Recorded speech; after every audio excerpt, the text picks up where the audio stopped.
Alhamdulillahi Rabbil Alameen. Wassalatu wassalamu ala Sayyidina wa Nabiyyina wa Habibina wa Qurrati Ayunina Muhammadin wa ala alihi wa ashabihi ajma'in. Subhanaka la ilma lana illa ma 'allamtana innaka antal alimul hakim. Wa la hawla wa la quwwata illa billahi al-'aliyyil 'azim.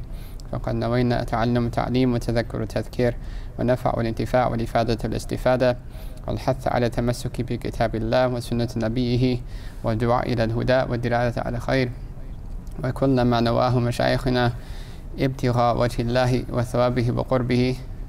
اللهم علمنا ما ينفعنا وانفعنا بما علمتنا وزدنا علما نافعا يا كريم. Sidi Omar? I think they said there's no audio. I think I'm muted.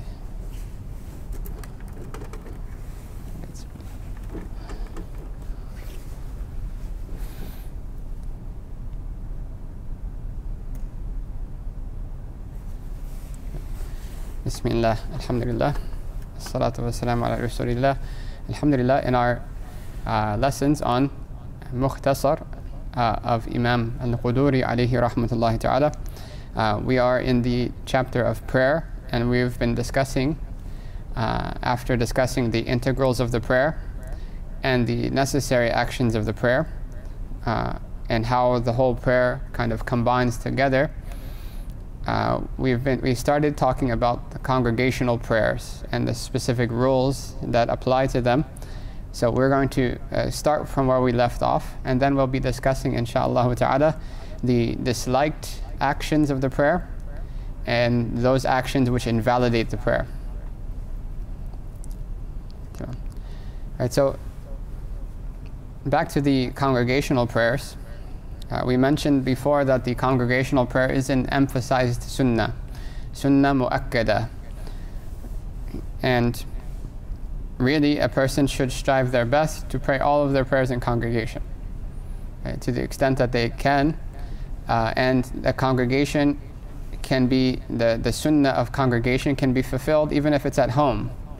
That if you pray as a family, it shouldn't be such that the entire family prays alone. At least the men of the family, they should congregate for the prayer. As for praying in the masjid, that is a separate sunnah. Praying in the masjid is a separate sunnah, and it's sunnah mu'akkada kifaya, qareeban min al-wajib. It's an emphasized sunnah for some people to, and it's a very, very emphasized sunnah, such that some said that it's close to being necessary. It's close to being necessary because of the many hadith about the person who does not pray in the masjid, although they don't have an excuse. There's also a hadith about the Prophet ﷺ praising those who pray in the masjid. بَشِّرِ الْمَشَّائِينَ فِي الظُّلَمِ إِلَى الْمَسَاجِدِ بِنُورٍ تَامٍ يَوْمَ الْقِيَامَةِ. Give glad tidings to those who walk in the darkness toward the masjids, right, give them glad tidings of a complete light on the Day of Judgment. Right, so this is for the Fajr prayer, obviously, and could also be applied to the Isha prayer. Now Imam al-Quduri alayhi rahmatullahi ta'ala, he goes into the discussion on who is most deserving to lead the prayer. Who is most deserving to lead the prayer? We've talked about this in the previous class, so we won't spend too much time on this. The basis is that the most knowledgeable, meaning the most knowledgeable of the rulings of the prayer, should be given precedence in leading the prayer. After that, if there are, for instance, two people who both know the rulings of the prayer to the same extent, but one of them has better tajweed than the other, then in that situation, the one who has the best tajweed will go, is next in order. But the basis is, if there's somebody who has beautiful tajweed, right, and has a great voice, but there's another person who is more knowledgeable of the prayer and the rulings of the prayer than them, and their tajweed is suitable, and their tajweed is suitable, then they are definitely given preference. Right? And the same thing applies to the first row behind the imam, that behind the imam, directly behind the imam, should be the person with the most knowledge, second to the imam.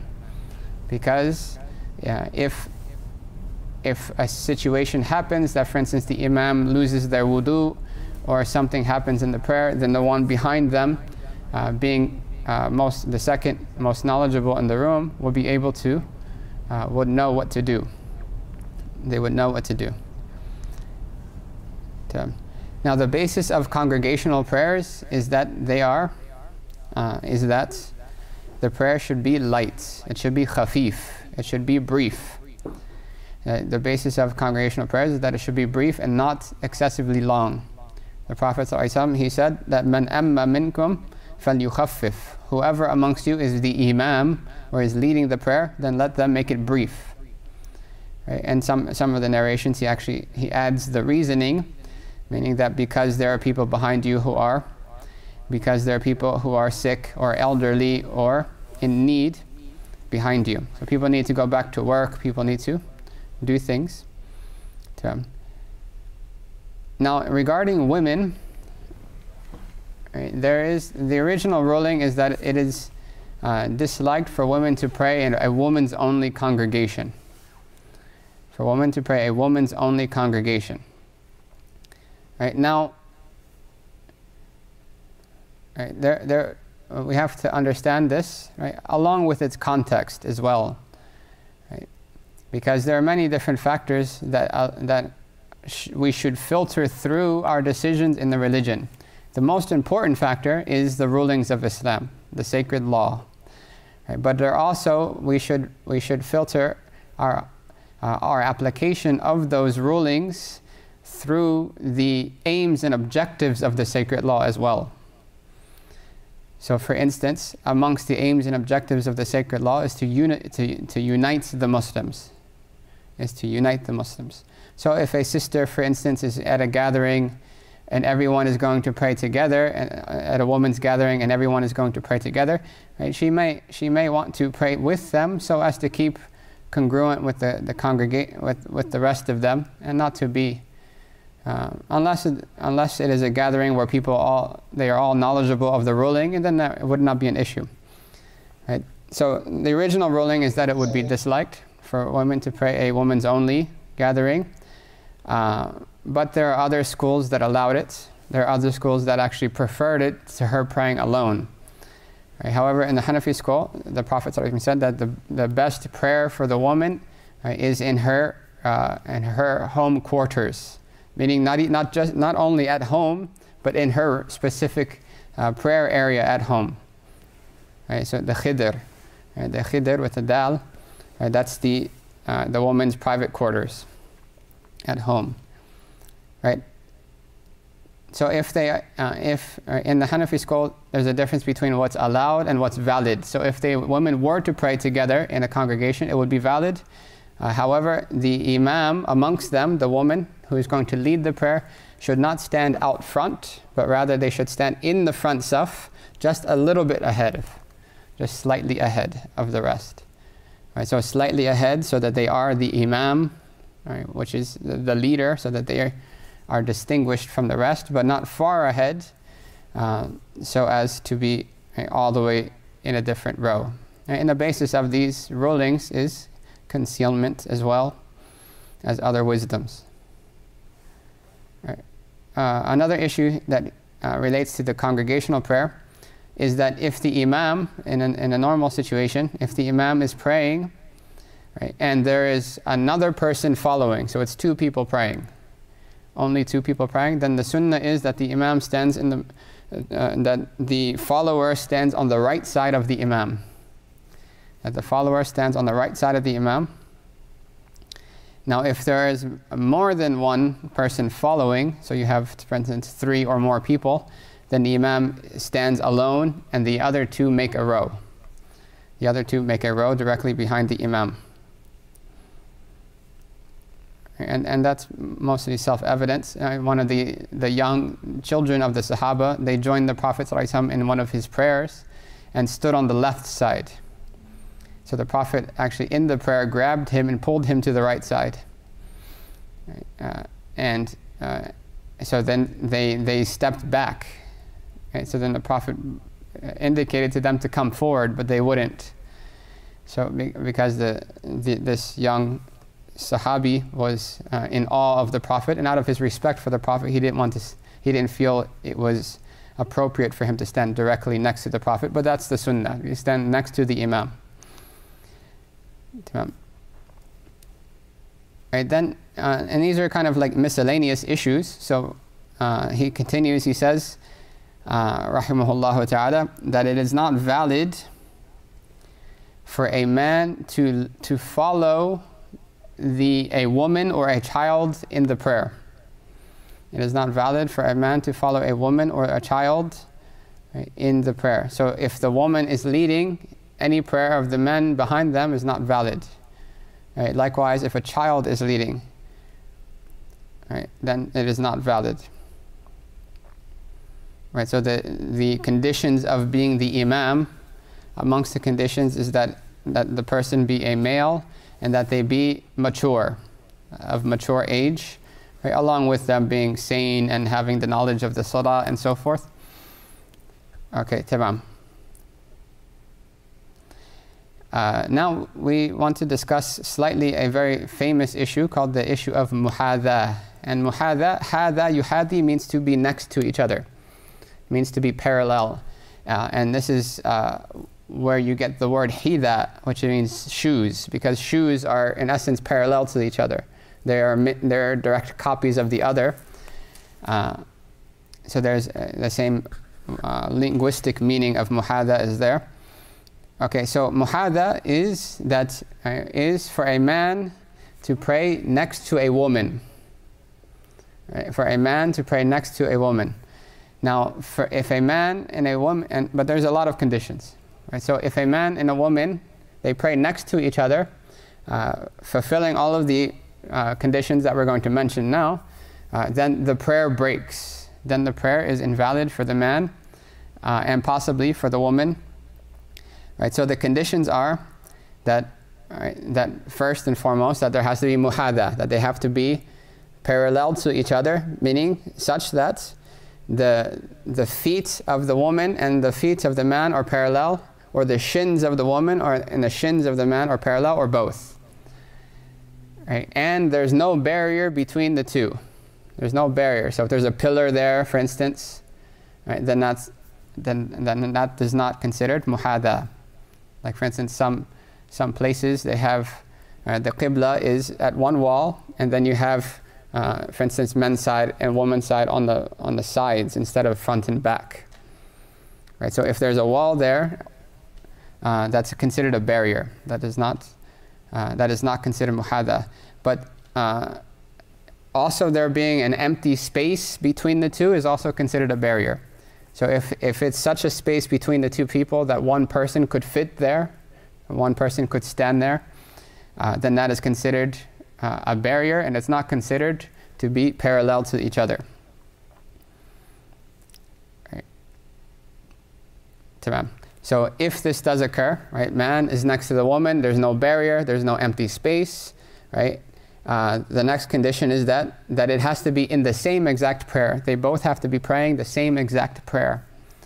Right? So if he's praying, so for instance, Zubair and Zubaydah, they have a small studio apartment, right, in downtown Toronto.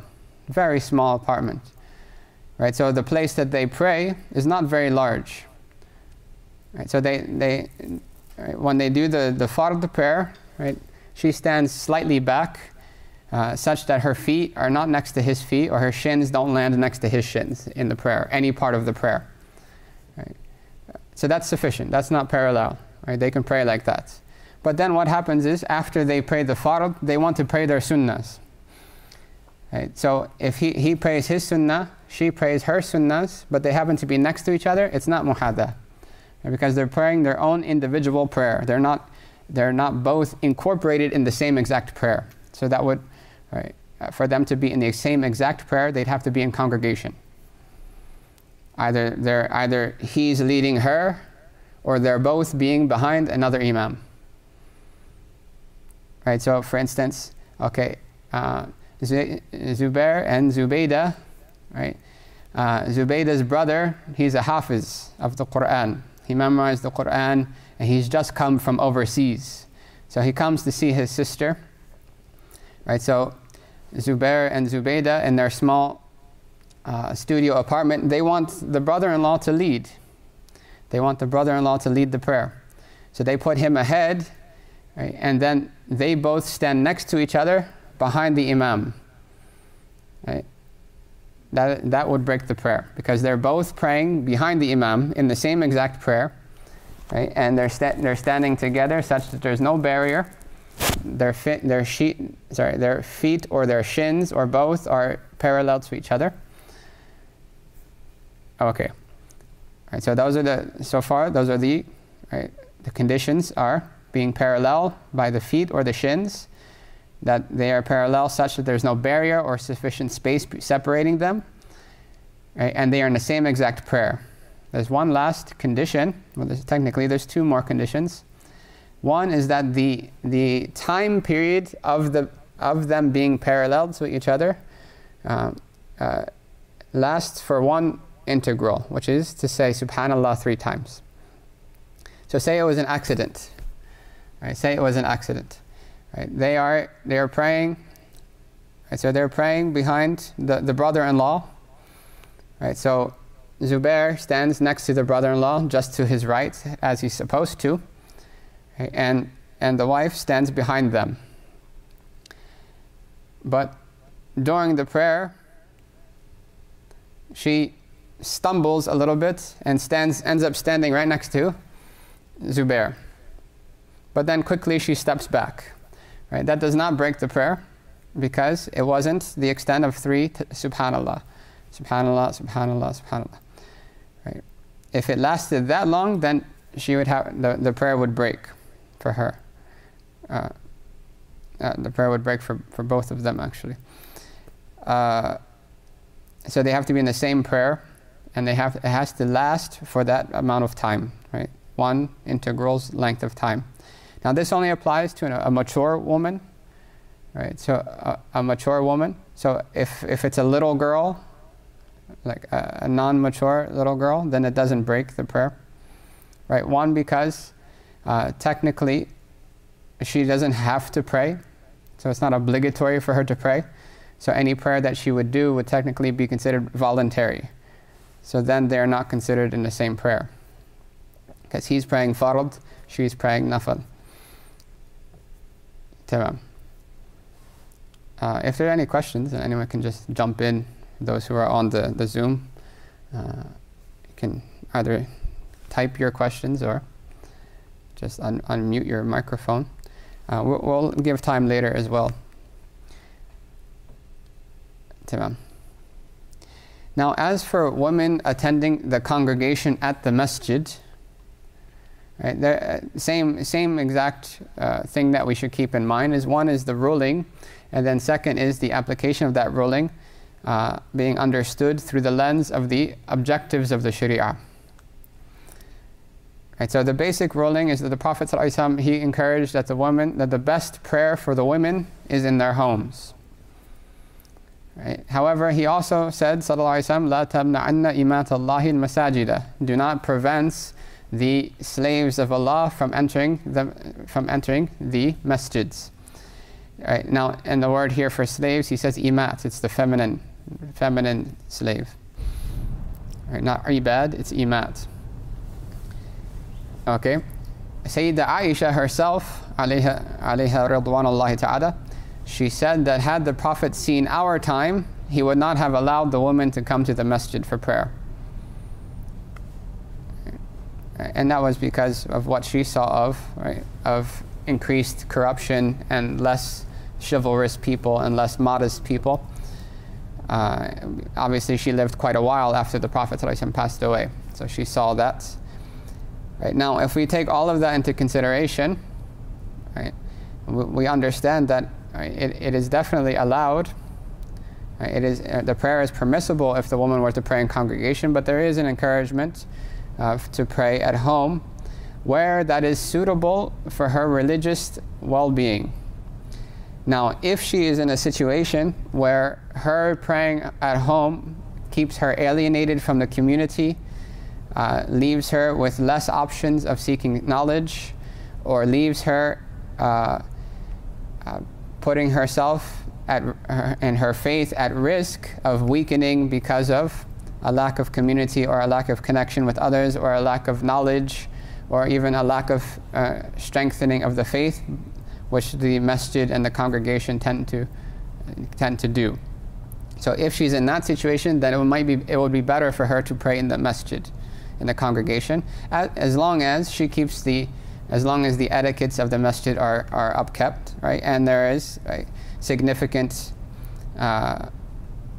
separation of the genders, right? Meaning unnecessary mixing and stuff like that is not there, right? So in that case, because we see in the seerah that the women would pray in the masjid, and the Prophet ﷺ, he would line the rows up, that the men would be in the front, then between them would be the children, and then the woman. So the children were seen as or kind of like a barrier between the two.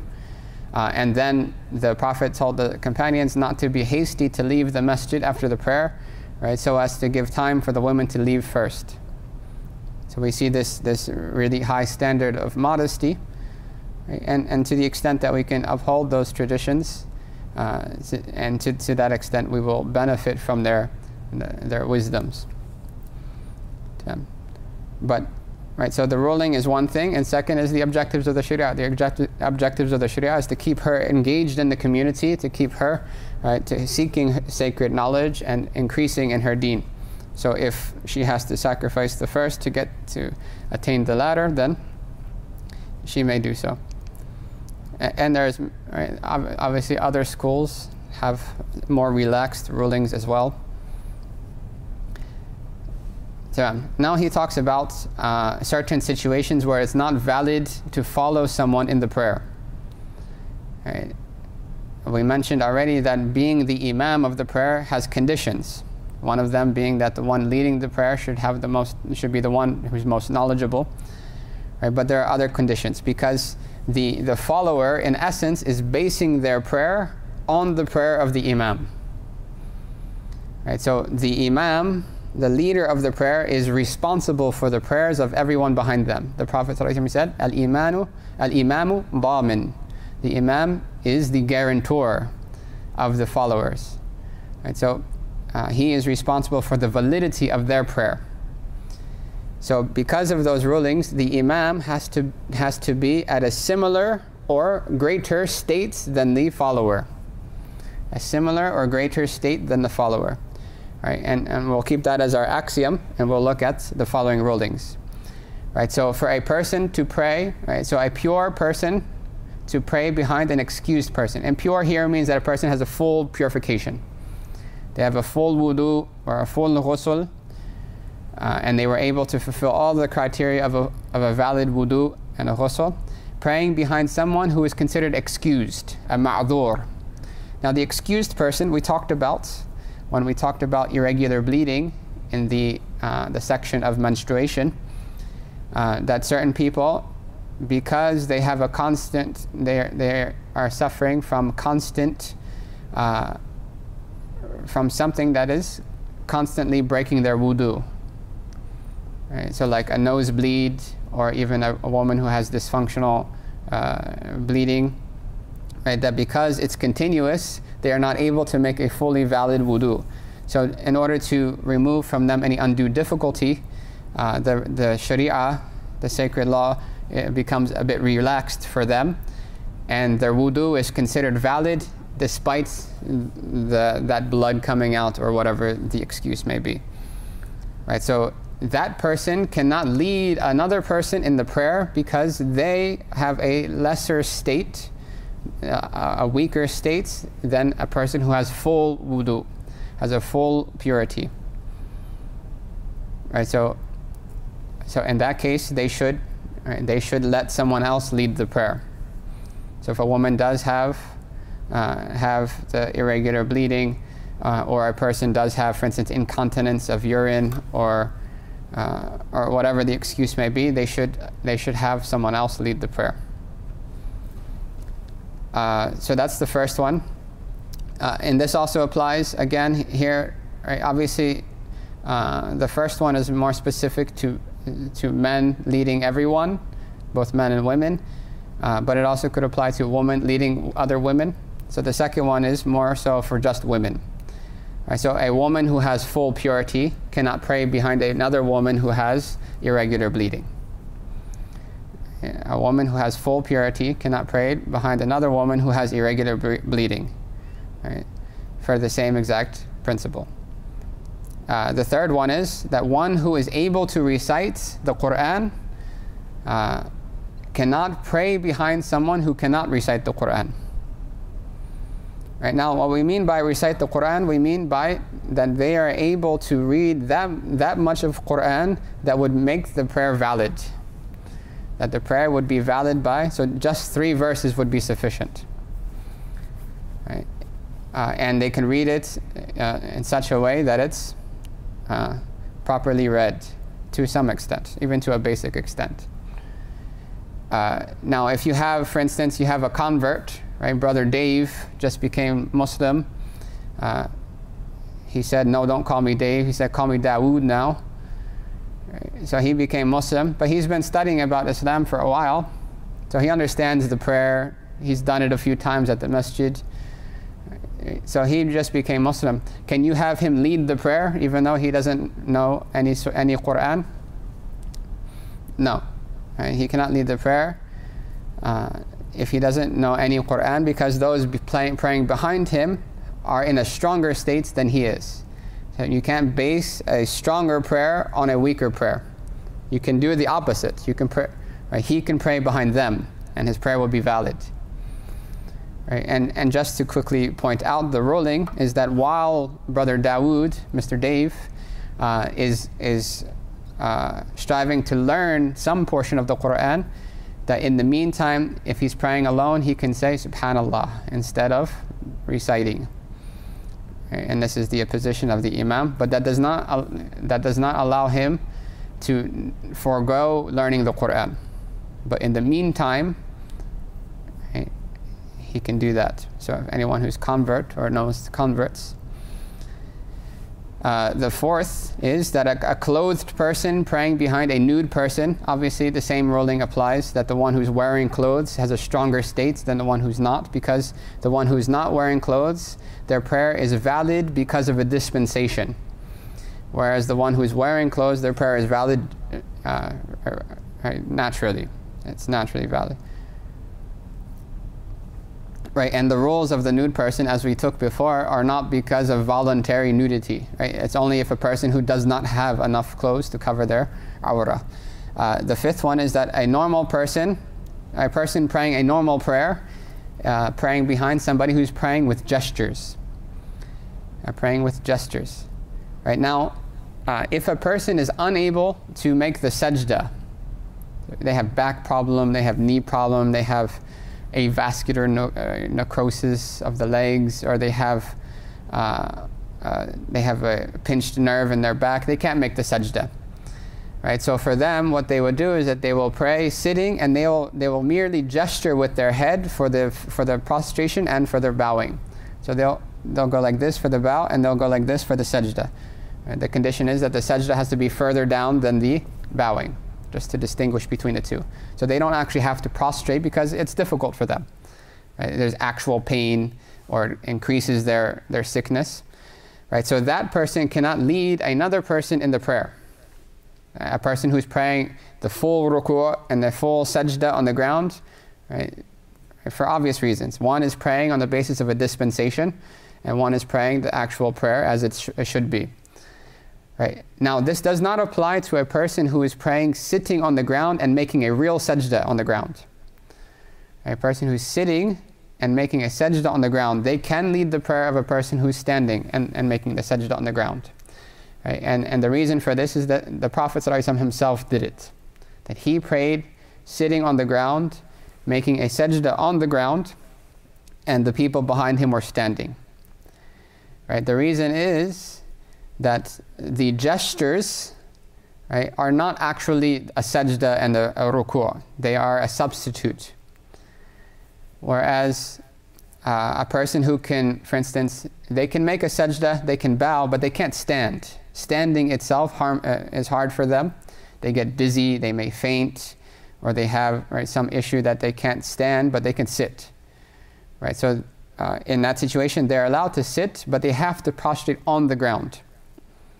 They have to prostrate on the ground. And this is a point where it's commonly misunderstood, because a lot of people, they pray, they can make a sajda, right? They can make a proper sajda, but they pray sitting on a chair and they use motions. That is not allowed. Right? They have to pray they have to make sajda on the ground. Right? The only one who's allowed to pray with motions is the one who's not able to make a sajda at all. So they can't make the sajda on the ground. Okay, so if it's a person praying with gestures, they cannot lead the prayer of another person who's praying normally. If it is a person who is praying, who is making a full sajda on the ground, but they're not standing, they can lead the prayer. They can still lead the prayer as long as they're prostrating on the ground. Because the standing is seen as an integral that is additional, right? that is possible to fall off. And we see this many times, right? Like in the voluntary prayer, you don't have to stand. It's not obligatory to stand. The last two is a person who is praying a fard prayer, an obligatory prayer, praying behind someone who's praying a nafil prayer. Again, the same axiom applies, that the imam must be in an equal or a stronger state than the follower. So what is stronger, the fard prayer or the voluntary prayer? The fard prayer. Right. The fard prayer is stronger than the voluntary prayer. So the person praying a voluntary prayer can pray behind the fard prayer, right, because the imam is in a stronger state. But the one praying the obligatory prayer cannot pray behind someone praying a voluntary prayer. Right? And this also applies to a person praying an obligatory prayer, praying behind someone else who's praying a different obligatory prayer. Right, so for instance, say Brother Zubair, he overslept for Dhuhr. Right, he just got back from his trips to Zanzibar, right, and he came home late at nights, and the time zone change, jet lag, everything. He slept through Fajr and Dhuhr. Right. So can he pray his Dhuhr prayer behind the imam praying Asr? No, right? Because they're praying two different prayers. Right? So same axiom applies there as well. Right? So they have both the imam and the follower have to be praying the same prayer. If it's they're both praying obligatory prayers. And the imam has to be praying a stronger prayer or equal or stronger prayer than the follower. So if he is going to pray a voluntary prayer behind the imam who's praying fard, then that's fine. Right? You get to the masjid and you already prayed Dhuhr, but you get to the masjid and they're starting to pray something, and you don't want to be that weird guy who's not praying while everyone else is. So you just join the prayer and just make intention of 4 rakats of voluntary prayer. Right? That is valid. The last point that the author makes on congregational prayer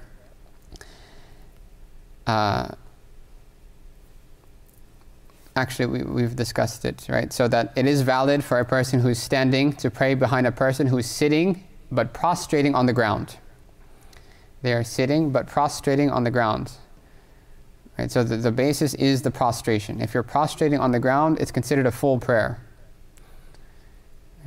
It's considered a full prayer, even though that person is excused from the standing, because the standing is a lesser strength of integral. But the person standing cannot pray behind someone who's just gesturing or motioning for the sajda.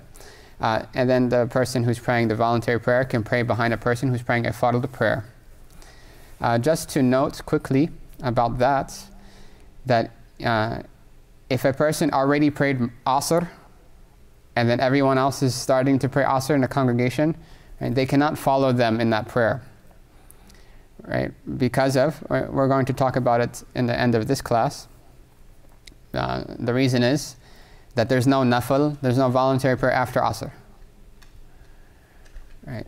So he already prayed Asr. For him, he cannot pray any voluntary prayer after that time because it's a disliked time. Likewise, if the congregation is praying Maghrib but you already prayed, you cannot join them because there is no such thing as a 3 rakat nafil prayer.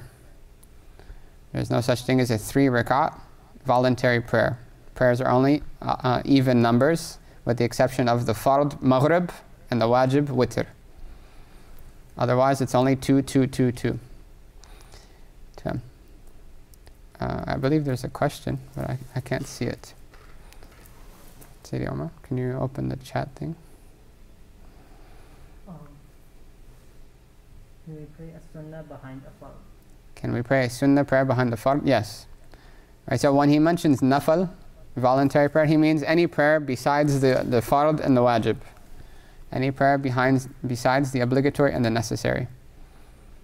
So you can pray for instance, you can pray your 2 rakats of sunnah behind someone who's praying 2 rakats of fard, for instance. Actually, that wouldn't, I don't see that ever happening. Because if you already prayed Fajr, right, then you can't pray Fajr Nafal. But hypothetically, if you're praying Sunnah and they're praying Fard, you can do it. You get to the, for instance, you get to the masjid, you already prayed Isha, right, and they're praying Isha, and you're just waiting for Taraweeh. Right, you can join them in 4 rakats of voluntary prayer. Or you can say, okay, this is my Sunnah after Isha. You can do that as well. Next, he talks about those actions in the prayer which are disliked. Which are disliked, right? So, and the meaning here is prohibitively disliked. Prohibitively disliked. All right, now just to kind of give the skeleton of why these rulings are the way they are, is that the prayer is based on what's called the tahrima. And we talked about the tahrima is the opening of the prayer, the tahrima. Now the word tahrima comes from the same word as haram. Right? Harrama yuharrimu, haram wa tahrim, form 2. So why it's called the tahrima is because when you enter the prayer, you are essentially making certain things haram on you. Right? And the word haram comes from inviolable or sacred. Right? So the prayer, once you enter the prayer, it's a sacred space. Right? And certain things which violate that sanctity are not allowed in that prayer. Right? So prior to the takbir, to the tahrima, you can eat, you can drink, you can talk, you can move. Right? But once you enter into that prayer, certain things are not allowed. Right? So that's the initial concept that the prayer is based on, the tahrima. Now, the prayer itself, what's sought in the prayer itself is khushu'. And khushu' is a reverential awe of humility and stillness. Right? And what's meant here is stillness. That the basis of the prayer is that you are still, except for the actions that the prayer necessitates. Right, so in the 2 things that we're going to be discussing now, the disliked actions and those actions which invalidate the prayer, that if it goes against the tahrima itself, then it breaks the prayer. If it goes against the tahrima itself, if it violates the sanctity of the prayer by doing that which is not allowed at all in the prayer, then the prayer breaks. If it goes against the khushu', the stillness of the prayer, then it becomes disliked. Right, then it's disliked.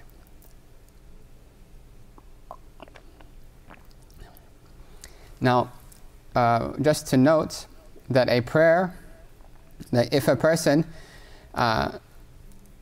continuously, or if a person does actions that are prohibitively disliked, or makruh tahriman in the prayer, right, then what happens is that even though the prayer may be valid, right, the reward and the purpose and the transformative effect of that prayer and that prayer's ability to draw one nearer to Allah subhanahu wa ta'ala is vitiated, is no longer there.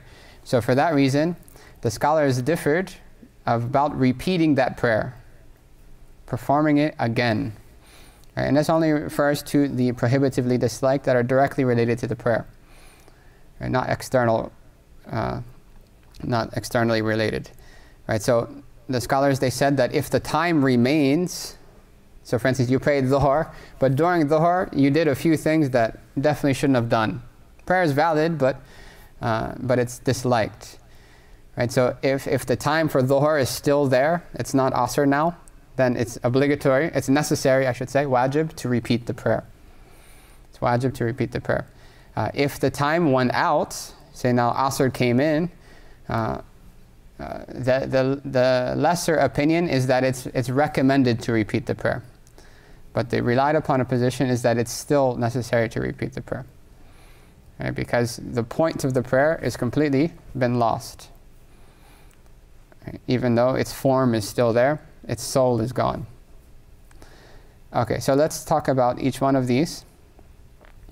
Right, so if it goes against the tahrima, the prayer is invalid. If it goes against the khushu' of the prayer, then it's prohibitively disliked. Now, if it involves leaving an emphasized sunnah of the prayer, then it's somewhat disliked and blameworthy if it's done once or occasionally.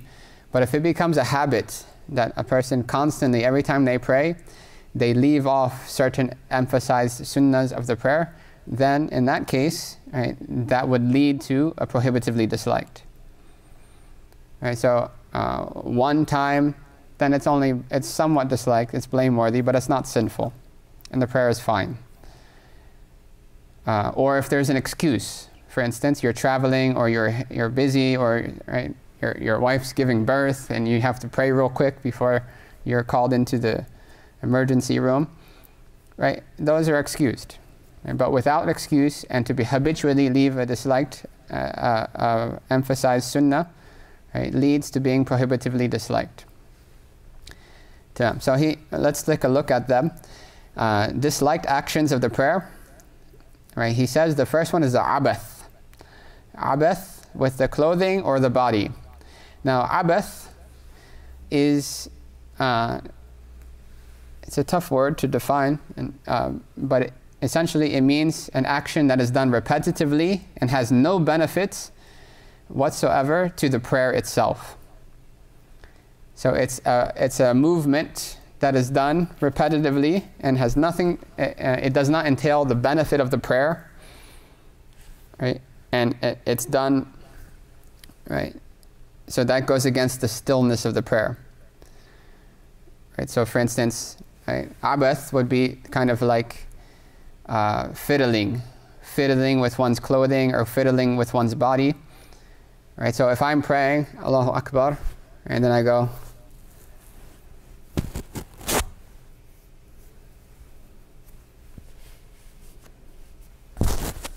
right, that goes against the stillness of the prayer. Right? If it's excessive, if it becomes a large action, right, then we'll see later it may invalidate the prayer. But if it's just unnecessarily done, but it's not excessive, then and it's repetitive, it's not just a one-off type thing, and there's no purpose behind it whatsoever, right, then it is prohibitively disliked. So it has to be repetitive, right? It has to be of no benefit whatsoever, right? Because certain things have benefit. For instance, you started your prayer and you have this really bad itch on your forehead, right? You have a choice. You can go through the entire prayer still as a statue, but your mind is on your forehead. Your heart is, right, focused on that itch on your forehead, or you can just quickly scratch it and go back with a concentrated prayer. So that is in the best interest of the prayer. That is not prohibitively disliked. It is not considered, right, fiddling. So most of the rulings refer back to that. So abath is seen as an axiom of sorts. Right? So fiddling, unnecessary movement that has no benefits and is repetitive, is prohibitively disliked, and anything that falls under that would also occur the same ruling. So the second is smoothing out the pebbles. We don't really have this situation. In the masjid of the Prophet ﷺ, they would pray on pebbles. The ground would have hasa, right, small pebbles, and this is why the Prophet ﷺ, he said, "Man massa al-hasa faqad lagha." For the Jumu'ah prayer, whoever is playing with the pebbles has lost the reward of Jumu'ah. right, because the ground had pebbles on it. Right? Today's masjid doesn't necessarily have that, but it was allowed one time. At the time of the Prophet ﷺ, it was allowed one time, even though it was better to leave it. So if you needed to make a sajda, right, and there's one particularly jagged rock right where your head goes, you're allowed to smooth it out one time, because that's the extent of the necessity. Anything more than that would be considered of no benefit and considered, again, fiddling, right, abath, or a frivolous action. Right, so if you're, for instance, if you're praying and there's something in your way of your prostration, or you're praying and something happens and you need to move, then do it, right, with a small amount of movements to the extent necessary, but anything more than that would be abath. So for instance, Zubair is praying and his son is running around safely and still supervised, but he's running around playing with his toys. So just as Zubair is about to prostrate, the son puts down his favorite G.I. Joe right on the sajda spot. Right? So Zubair can move it. That's not abath, because that's in the best interest of the prayer. Right? But now for him to continue to play with the G.I. Joe, that would be a big difference. The third is cracking the knuckles or the hands or the hips, right, such that they make a noise. Right, now this is an action that is done, not an action that happens. So you actually did it. You made it crack. You made the sound. Some people have cracky bones, right, and joints. Right? That is not your fault. Right?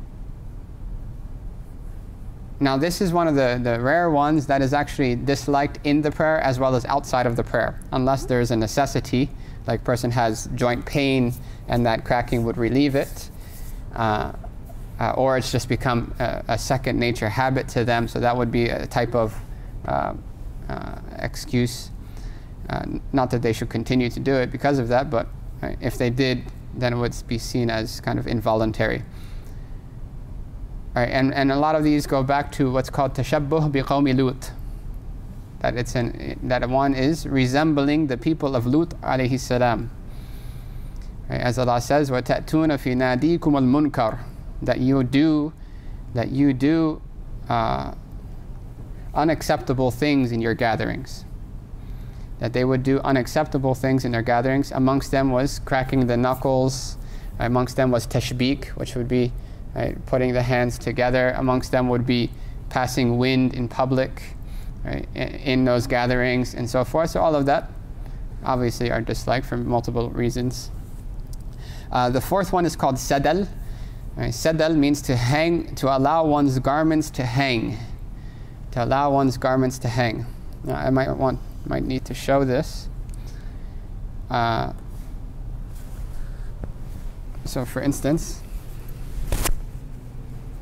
right, if a person was wearing a shawl and it was just hanging like this, right, now if they were to bow, right, it would hang down. It would hang down and it could be distracting.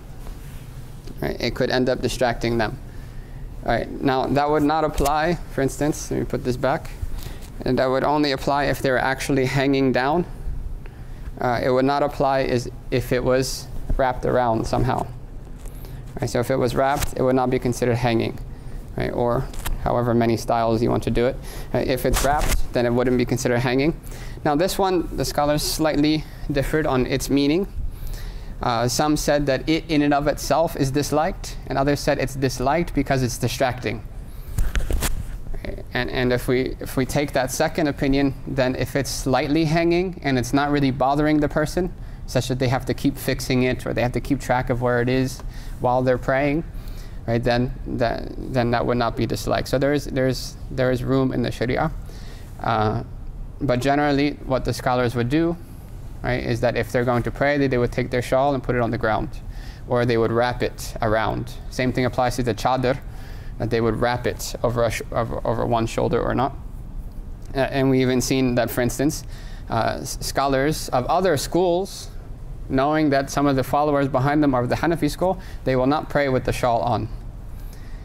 In Yemen, Almost all the scholars would pray with the shawl on, because in the Shafi'i madhab it's sunnah to have the rida while praying, to have the shawl while praying. Except for Sayyidina Habib Umar and a few others, that they would take care that because there's Hanafis behind them, they would take it off and put it on the ground instead. Specifically because of the Hanafi followers and this ruling. The fifth one is interlocking one's hands. We already talked that, right? Which is like this. Now, if you're in the prayer, there's a specific way that one's hands should be, right? And to do it any other way would be seen as abandoning that sunnah. Now, if it's merely slight, right, because the positioning of the hands is more about the form of the prayer, and generally things that have to do with forms are recommended and not emphasized sunnahs. But interlocking the hands like this is disliked because it's resembling arrogant people. Right? And also there's a resemblance with the people of Lut, alayhi salam. Right? Now it would be hard to say that, no, let me not say that, not in this ruling specifically. Number 6 would be tying one's hair or gathering one's clothing. Tying one's hair, so somebody, right, so you have a man who's got long hair, right, so right, in the prayer he goes like this, ties it real quick. Right, now if it's done with excessive movements, it breaks the prayer. But if they can accomplish it with less than excessive movements, then it's considered abath. And there's a specific text related to this. The Prophet said, Da' sha'raka yasjud ma'ak. Right, let your hair prostrate with you. Let your hair prostrate with you. Gathering one's clothes, right, is to, for instance, that a person, say they have a long garment, say like a thobe, or they're wearing a jubba or such, and when they go to sajda, right, for them to gather all of their clothes and lift it up so that they can prostrate, so they can like go on their knees, right, that would be considered abath. Right, that would be considered abath. Now if it's very slight, you can do it very slightly, then that's different. Right? But if it's excessive, then it's considered abath. Some scholars said that it would be allowed if a person fears that their clothing would get dirty. So you're wearing your all white favorite Jum'ah thobe and you're on your way to your friend's wedding, right? But you didn't realize because of daylight savings time you need to, right? You suddenly realize that's Dhuhr and Asr is coming very soon, so you need to pull over and pray on the sidewalk, right? So then there's room for that. You want to lift up your white clothes so it doesn't touch the ground, right? That's different. So some scholars have allowed that for that reason. But if there's no excuse, then there's no excuse. The 7th one is sitting like a dog. Iqa'ul kalb. Iqa'ul kalb. Right? The Prophet prohibited the sitting like the dog. Now, there's a few different interpretations of what exactly this means.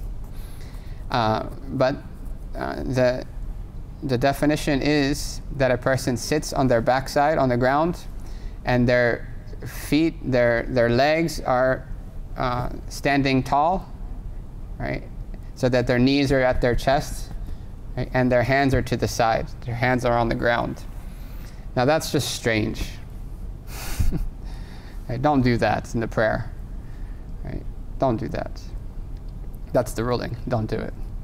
Right? And there's no reason why someone would have to do this. Hypothetically speaking, if they had some problem sitting and there's only a few sitting positions that they could pray comfortably, then that's different, right? But that ruling applies. Others said that it applies to different types of meanings, but generally the idea is there. That, right? And if one could accomplish that sitting position without doing a lot of movements, that would be a miracle in itself. The number 7 would be laying one's forearms down on the ground during the sajda. Now this is a prohibition for the men, and it's recommended for the women. Right? It's recommended for the women. It's called iftirash al-dhira'ain.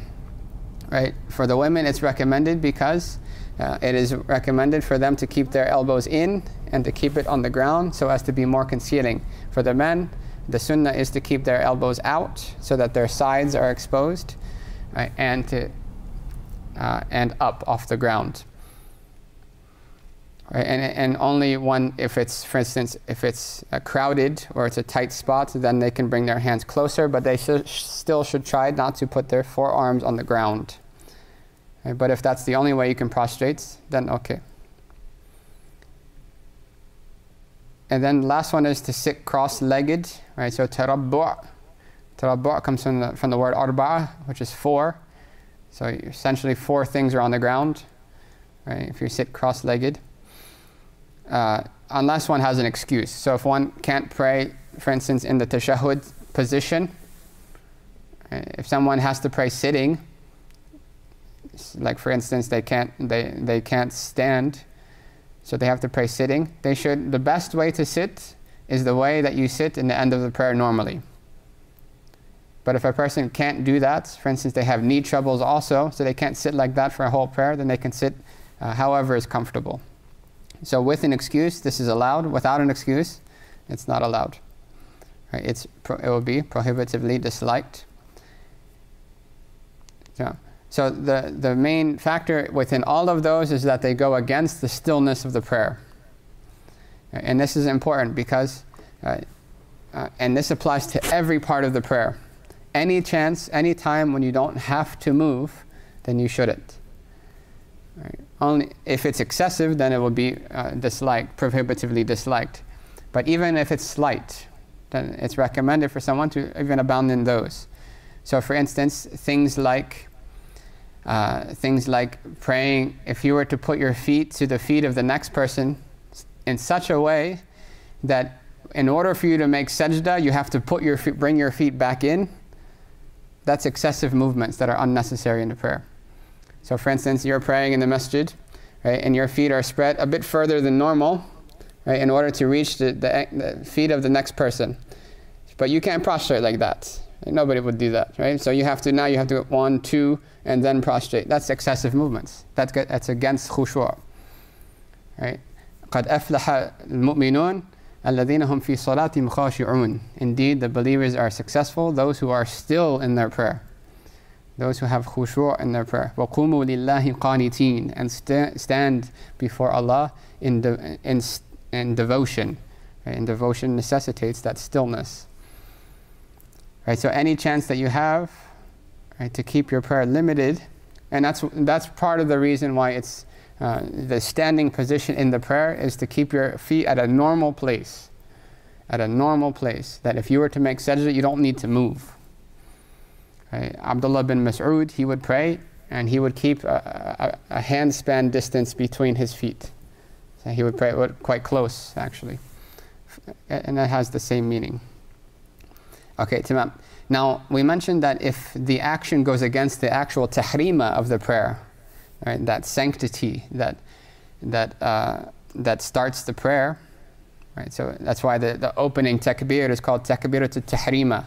It's the takbir of sanctity, right? Or making the prayer sacred. So you've entered into the sacred, essentially.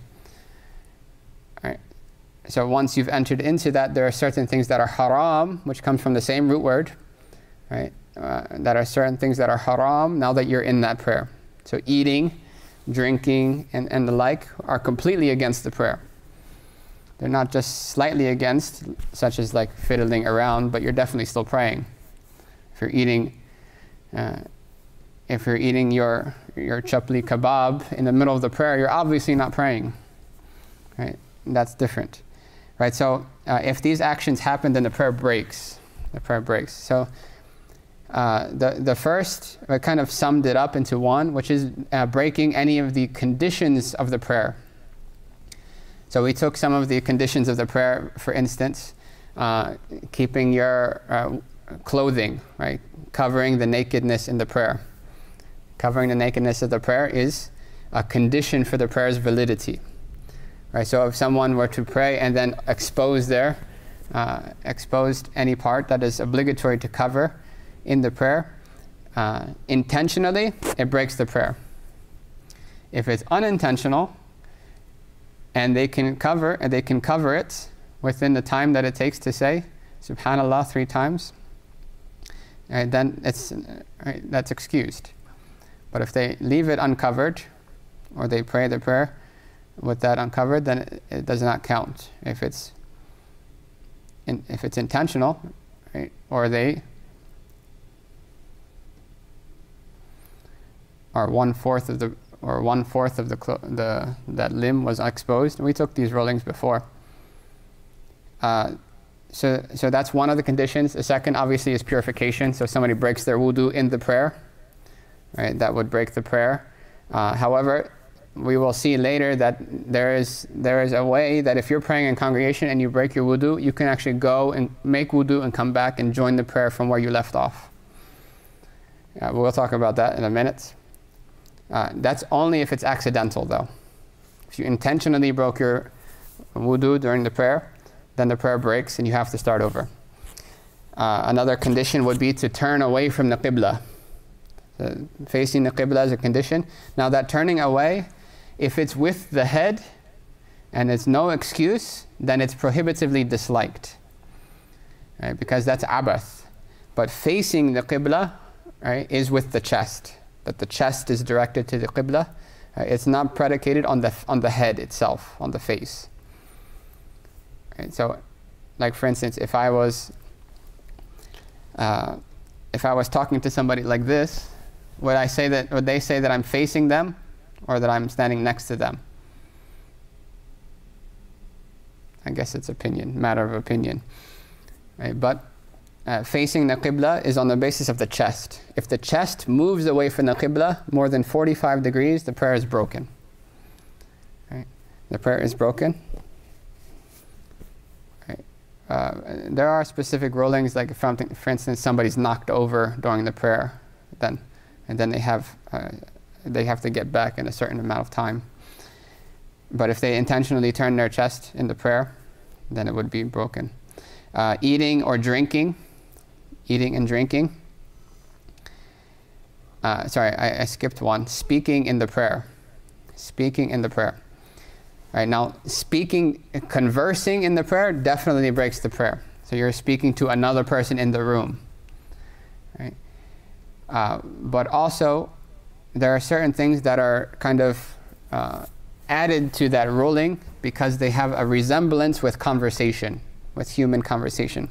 We know the hadith of the man who was speaking during the prayer, because when he first learned the prayer before he left, it was allowed. But then he came back and it had changed and it was not allowed. So he said, Yarhamukallah in the prayer. And they kind of like stared at him like he's crazy, like, what are you doing? So after the prayer, the Prophet ﷺ taught him, Inna hadhihi as-salat la yasluhu fiha shay'un min kalamin nas. This prayer, nothing of human conversation is appropriate for it. Nothing of human speech is appropriate for it. Right? It's only for glorification and praising and extolling Allah and recitation. Right? So the tasbih, subhanallah, alhamdulillah, and recitation. Right? Meaning things directed to Allah subhanahu wa ta'ala. Right? So speaking, definitely you're speaking. Right? You're praying. Right? Your wife's about to go to the store. You already wrote down your shopping list, but you forgot something. Like, oh yeah, don't forget the eggs. Right? In the middle of the prayer broke. That's a complete violation of that ruling. But for instance, if you're in the prayer, right, and your little son Yahya is going to school, but he forgot his book. So you say, Ya Yahya, khudin kitaba biquwwa. Right? You read the verse of the Quran. Oh Yahya, grab the book with strength. Right? That also breaks the prayer because of the intention involved. You intended to speak to that person. Same thing, that your friend walks into the room and they say, you know what, so-and-so had a baby, but you're in the middle of the prayer. So you say, Alhamdulillah. Right? So that's something that you would say in the prayer. It's not speech, but it's considered conversation because as if you're replying to that person. Right? And one last thing that would be added to that would be that praying in the prayer, making dua in the prayer for something that humans could fulfill. For something that humans could fulfill. Right? So you're in the end of your prayer, you're about to finish, and you start saying, "Oh Allah, I need $5 so I can go get some bubble gum." Right? Right? So that's given the same ruling because it's something that you would have said to a person, that you would say to a person. Right? Whereas if you said, for instance, "Oh Allah, guide me," "Oh Allah, forgive me," "Oh Allah, hide my faults," and so forth, those are things only directed to Allah, and only Allah can do them. So the next one is eating and drinking. Right now, eating and drinking are only considered eating and drinking if it comes from outside of the body to the inside of the body during the prayer. From the outside of the body to the inside of the body during the prayer.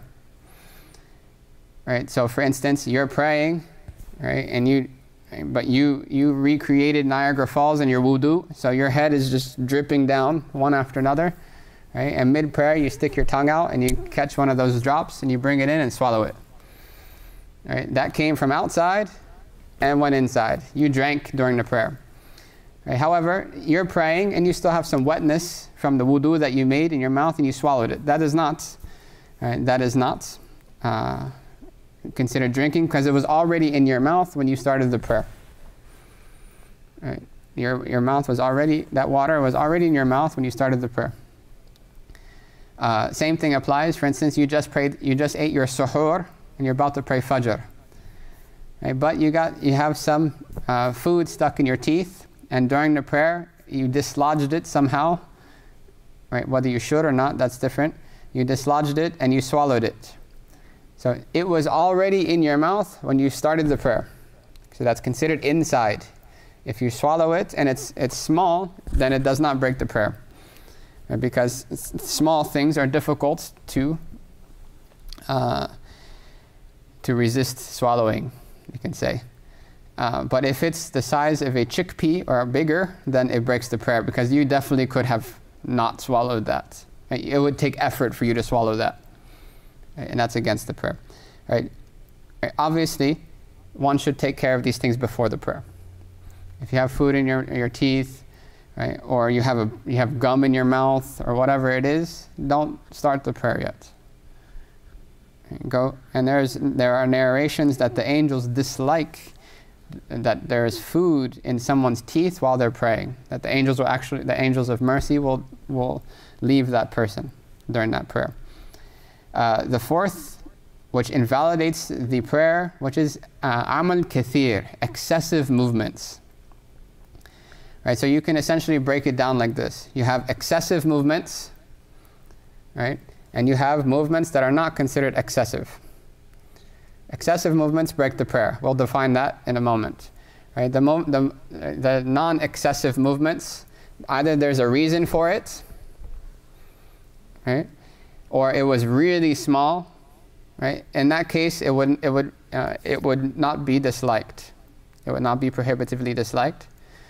If you had a reason, you have an itch, right? So now you can focus on the prayer, right? Or if it was really small, right? So, for instance, in the takbir, right? You just went like that, Allah, right? Something really small. That's not a good example. Right? Or in the sajda, you're like this, and you just quickly scratch real quick, right? If it's really small, then it's not disliked. But if it's not really small and it has no purpose whatsoever, right, and especially if it's repetitive, then it's considered abath, fiddling, and that is prohibitively disliked. Right? So now, excessive movements, right, are movements. There's a few definitions. All of them pretty much center around the same exact thing. Right? There are such a movements that if somebody took a snapshot of you at that moment, right, and they didn't know that you were already praying, they would say that, yeah, he's not praying. Definitely not praying. Right? That an onlooker would consider that you're not praying had they seen you doing that movement at that time, and they didn't already know that you were praying. Right? I once we were praying together in the Islamic seminary in New York, and we all went into ruku', and one of the students that was praying next to me, he started reaching down and playing with his toenail in the ruku'. Right? Now, the Imam said, Sami Allahu liman hamid, and we stood up, he's still on his toenail. Right? If you had freeze-framed that picture and showed it to somebody, right, would they say that this person is praying? No. Right, so I politely told him that he should repeat his prayer because of that. Right? But if you're standing, you're facing the Qibla, you just go like this, right? Would somebody say that he's definitely not praying? No. Right? No. Right? So if an onlooker would, and this is on the basis of reasonable surety, like, was that too much that I did? Like somebody fixes their pants, or right, they do some big action in the prayer. And the last one is laughing out loud, or laughing aloud, I should say. That you laugh in the prayer such that you could hear yourself. Right? And whenever we say that you could hear yourself, right, you right, hypothetically assume that the place was completely silent. Right? Could you have heard yourself in that situation? And so if you're reciting, right, then could you have heard yourself? Yes. Right? Had the place been, you could hear a pin drop, and if you can hear that, you could definitely have heard yourself. So it's not that strict when you're reciting to yourself, right? But if you laugh such that you could hear yourself, then it breaks the prayer.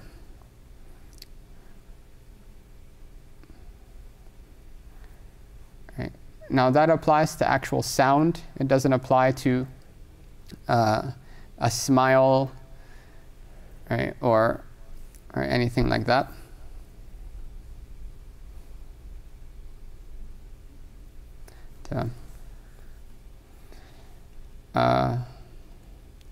We're going to move along quickly. The next is what they call al-masail al-ithna ashariya. It's not grammatically, there's some debate on how that's supposed to be pronounced. The 12 famous issues. The 12 famous issues. Right, these issues center around a disagreement between the Imam and his students, alayhim rahmatullahi ta'ala. The Imam, he considered it an obligation that you have to leave the prayer with your own action. Right, so if we list out the obligations of the prayer, right, there's standing, there's recitation, there's the bowing, the prostration, right, and the final sitting, and on top of that, al-khuruj bi sun'ihi, that you have to leave with your own doing, your own action. It'll be clear once we get to the examples. However, his students, and they did not see that as an obligation. That if you leave the prayer, however you leave the prayer, whether it's by your own action or something that happened to you, then the prayer counts. If, right, and both opinions are based on the fact that the person sat for the final sitting, the amount of time that it would take to say at-tahiyyatu lillahi wa salawatu wa tayyibatu, the whole tashahhud dua, up to abduhu wa rasuluhu. So hypothetically speaking, you're praying the prayer. You finished all of the integrals of the prayer. You sat for the last sitting, right, all the way up to abduhu wa rasuluhu, right, and then one of these 12 things happened to you. Right, then according to the Imam, the prayer does not count. And according to the companions, that it does. Right, so let's look at what those issues are. Okay, so the first one, he says that that a person was wiping on, that their wudu contained wiping on socks, wiping on footgear. We took that before, right? But we mentioned that there's a time period allowed for that wiping. For the traveler, it's 72 hours, and for the resident, it's 24 hours. So imagine that 24 hours finished, and you're in the middle of your prayer. Right? If the 24 hours finished, and you're in the middle of the prayer breaks, because you lost your wudu, essentially. Right? But say that 24 hours finishes, right? So 11:59, 12. That's exactly when you started 24 hours ago. Right? That happened after you already said abduhu wa rasuluhu in your final sitting. Right, so according to the Imam, according to both, your prayer is over. Right, but did you leave the prayer with your own action, or was it something that happened to you? Right. So because it's something that happened to you, according to the Imam, the prayer is not valid because you did not leave the prayer on your own accord, your own action. Right? Obviously, these are rare situations, and the basis is that you would leave the prayer by saying Assalamu alaikum. Right? But even according to the Imam's position, if you were to leave the prayer by laughing out loud, the prayer is still valid because you left on your own decision, your own doing. Right? Whether you should do that or not, it would be necessary to repeat the prayer, but there's a lot of issues in that. But these are hypotheticals, if it happened. Right? But according to the students, that you finished all the integrals of the prayer already, right? And leaving is not an obligation. Leaving on your own accord is not an obligation. So they would say the prayer is valid. Obviously, the relied upon position is the Imam's opinion. But this is a very big, highly debated issue. And it's all based on hypotheticals, and there's not much practicality involved. We're just going to read off the rest of the issues, but they're all in the same effect. That a person, after they sat the final sitting, right, abduhu wa rasuluhu, they removed one of their socks with a small amount of action. Because if they remove the sock with excessive movements, then they left the prayer. They did something that breaks the prayer by their own action. Okay, but they left, right, with slight movements, it doesn't break the prayer. Right, but the socks break the prayer. That breaks. Right? The second is that a person who did not know how to recite Quran at all. So our previous example, Brother Dawood, formerly Dave, he became Muslim. He didn't know any Quran at all. So he's praying, and instead of reading Quran, he says, Subhanallah, Subhanallah, Subhanallah. Right? But he's in the masjid praying his sunnah, and somebody on the side is reciting Quran. And they're saying, Qul huwallahu ahad, Qul huwallahu ahad, Qul huwallahu ahad. And they're trying to memorize. Right? So while he's overhearing that in his prayer, he learns Qul huwallahu ahad. Right? He learned Qul huwallahu ahad. So now he knows some Quran. Right? Now he has to start the prayer over by reading the Quran. Right? So the prayer is broken because now the thing that was allowed for him because of his circumstance is no longer there. The circumstance changed. He does know Quran now. He does know the minimum amount, so then the prayer would break. If that happened after the abduhu or rasuluhu, then it's not by his own action. Same thing, a person who prayed nude, but then they discovered clothing. Right? So if somebody's praying nude, and somehow somebody comes and throws a thobe through the window. Here you go, prayer breaks. Right? A person is praying with gestures because they can't make the sajda. Right? But they made dua, right? Rabbi yassir li. In their sajda, they made dua, or in their gesturing sajda, they made dua, oh Allah, make it easy for me, and suddenly they're cured. So now they're allowed, they can make a sajda, they have to start over. That's if they already made sajda. If it happened in the beginning of the prayer, then they can just continue. Or a person remembers that they have a missed prayer from before. We'll take that in a moment after we talk about this, maybe next class. If the imam who can recite breaks their wudu and brings somebody as a substitute to the front who can't recite, who doesn't have any Quran, these are really hypotheticals. The sun rises while the person is in the Fajr prayer. This is practical. Right, so you're praying the Fajr prayer at last moments. Right, at the last moments, the time. Right, but you said Abduhu wa Rasuluhu, and you're about to read the dua, but the time already went out. So according to the Imam, you didn't leave the prayer by your own doing. Right? The prayer broke because of the time, because of the sun. So in that case, you'd have to repeat it according to the Imam. Same thing applies that you're praying the Jum'ah and Asr time comes in, because the Jum'ah has to be before Asr time. But it's only restricted to those two prayers. So if you're praying Asr and Maghrib time comes in, as long as you prayed one rakat of Asr in its time, then the prayer is valid. The prayer is valid. Obviously, delaying it to that time would be disliked. A person was wiping on a bandage, and the bandage fell off, and suddenly they realized that the wound is cured. So now the excuse that they originally used as a dispensation in the prayer is no longer there. that breaks the prayer. Right? But if it wasn't cured, then the prayer continues. The prayer continues. And they just have to put the bandage back on after the prayer, and they still have wudu. Somebody who has an excuse, like a person has irregular bleeding or a constant nosebleeds, right? And that excuse is completely, right, completely finishes, right? And one whole prayer time goes in and out, that they didn't have that excuse at all, but that happened while they were in the prayer, then that breaks the prayer, right? And those are the famous 12 issues. The famous 12 issues. Okay, and most of it is based on hypothetical axioms that each base their issues on.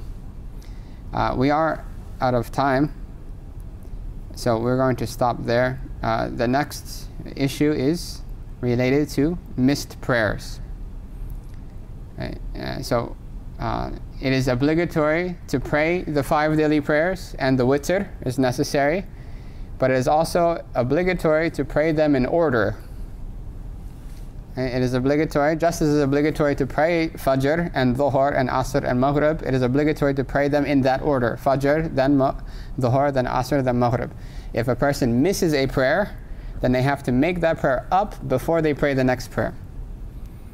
Right? Or that next prayer will not be valid, but there's 3 conditions that there's exceptions. So we'll take that next week. Bi-idhnillahi ta'ala. And then we'll talk about the disliked times for the prayer. If there are any questions, we can maybe have a few minutes to take those. I believe there are questions here, but I can't see them. The first question is it better for a man to tie his long hair if it's distracting? Is it makruh to prostrate on one's own hair? You're allowed to tie the hair, but you should do it before the prayer. It is not disliked to prostrate on the hair, right? Unless, right? But to the extent that one can, they should prostrate on the ground. But if it's something that you can't really control without doing movements, is that me? Right. If it's something that you can't really control, then it's better to just let the hair be, prostrate on it, than to move around a lot to move it. Right? It would be better to not move. But either way, it's valid. It's valid because it's not considered that you're not prostrating on the ground. Right? It's like praying on a prayer mat that's attached to your head. Any other question? The next question is, if you accidentally don't fulfill one of the conditions of the prayer, face the Qibla, and you realize mid-prayer, does the time to change direction begin from the moment of realization or from the moment the condition is invalidated? And that would depend on the condition. Like for instance, if you started the prayer without wudu, it's broken. If you broke your wudu in the prayer, it doesn't matter the time, the prayer is broken. If you were turned away, if somebody turned you away from the Qibla, you didn't do it yourself, then you have 3 subhanallahs to get back. But if you turned intentionally, it breaks the prayer. Right. Likewise, if you intentionally uncovered your hair, as a woman, or you uncovered a part of your awrah in general, then it breaks the prayer, no matter how much you uncovered. Right. But if it's accidental, right, then it's allowed up to 1/4, 1/4 of the limb, right, and then you, right.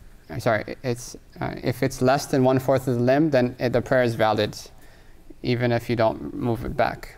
So, for instance, for the women, the awrah starts at the wrist, right, the ku' and the bu', the kursu' and the ku', the 2 bones of the wrist. So, if their garment, for instance, comes up slightly, it doesn't break the prayer, no matter how long it stays. But if it comes up 1/4 of the arm, then they have 3 subhanallahs to get it back, if it's unintentional. Right, so it would depend on right, anything that's intentional generally would break the prayer. Right. What if a person started praying in the wrong direction, like accidentally? Yeah, so if a person started praying in the wrong direction, if they knew the right direction, then they'd have to start over. If they didn't know the right direction and they kind of tried to estimate which direction it would be, right, then they're allowed to pray in whatever direction that they're reasonably sure is the right direction. If that changes in the middle of the prayer, so they're like, oh wait, no, actually I think this way is the right way, then they can turn in the middle of the prayer. Right? But the condition is that they have to try their best to find out before the prayer. So either that entails asking somebody, using your GPS, right, looking at the sun, where is the directions. But if you have none of that, or you try, you look at the sun, okay, you figure this way. But then mid-prayer you're like, actually no, it's this way, you can move. Is that the question? So, and anything else? Question from Brother Shameen. Could you please explain the conditions of sujood for women? The conditions of the sujood for women? The conditions of the sujood are the same for both men and women. At the head, including the nose, unless there's an excuse, both hands, both knees, and both feet have to be on the ground. And that's the proper sajda. But there's a difference between men and women in the sunnahs of the sajda. In the sunnahs of the sajda.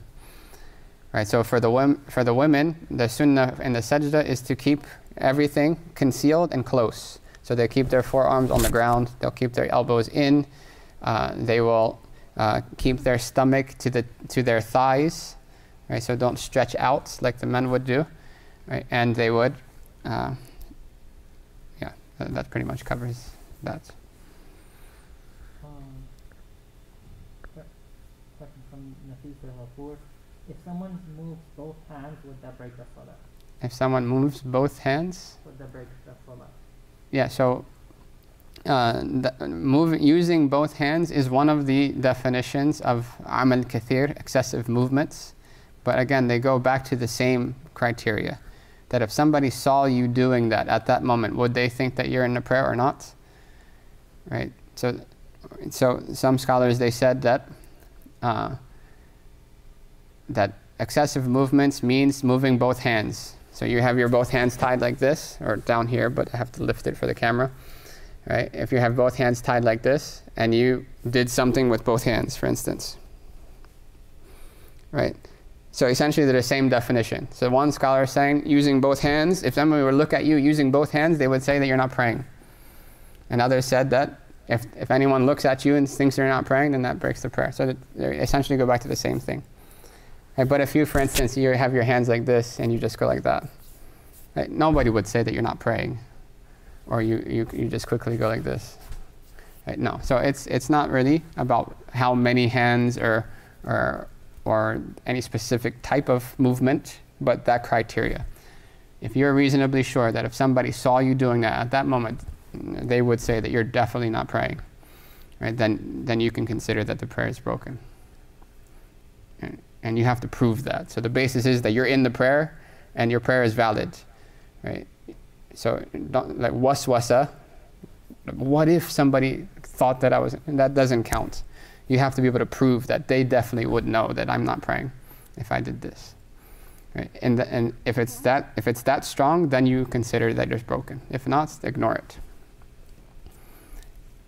Last one. Question from Siddiq Khan. Does tasbih suffice for the recitation of a convert who is unable to recite in Arabic if they are able to recite the Quran in their language?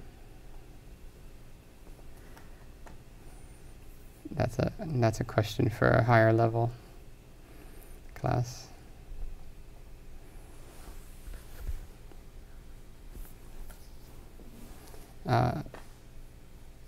Anything else?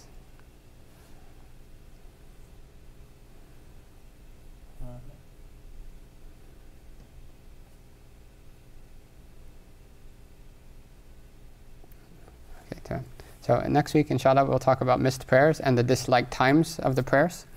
And then we'll start finishing the chapter of prayer and move on to fasting, inshallah ta'ala. Wa sallallahu ta'ala ala sayyidina Muhammad wa alihi wa sallam. Alhamdulillahi rabbil alamin. Actually, sorry, after salat is zakat. Zakat.